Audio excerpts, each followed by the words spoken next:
அச்சரப்பாக்கம் அருகே அரசுக்கு சொந்தமான இடத்தில் மரங்களை வெட்டி விற்பனை செய்தவர்கள் மீது நடவடிக்கை எடுக்க கோரி அப்பகுதி மக்கள் கோரிக்கை விடுத்துள்ளனர். செங்கல்பட்டு மாவட்டம் அச்சரப்பாக்கம் அருகே உள்ள கீழ்மின்னல் கிராமத்தில் உபரி நீர் செல்லும் ஓடை அருகே கிராம மக்கள் பயிர் சாகுபடி செய்து வருகின்றனர்.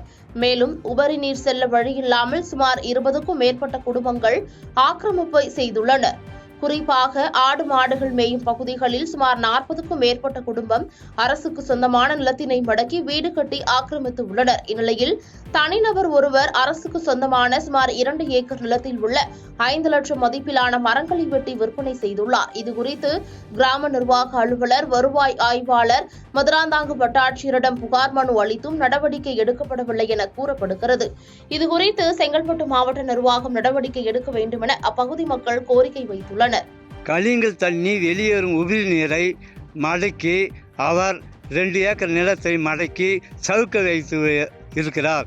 அந்த சவுக்கை கிராம மக்கள் யாருக்கும் தெரியாமல், அதிகாரிகளுக்கு யாருக்கும் தெரியாமல் சுமார் ஒரு 5 லட்சத்திலிருந்து 7 லட்சம் ரூபாய் உள்ள மதிப்புள்ள மரத்தை வெட்டி களவாடி விட்டார்.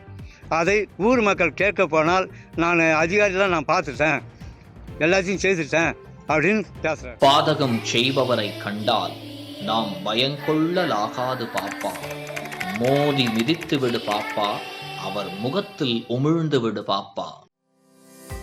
அண்மை செய்திகளை உடனுக்குடன் தெரிந்து கொள்ள இணைந்திருங்கள் இயம்நாடு தொலைக்காட்சியுடன்.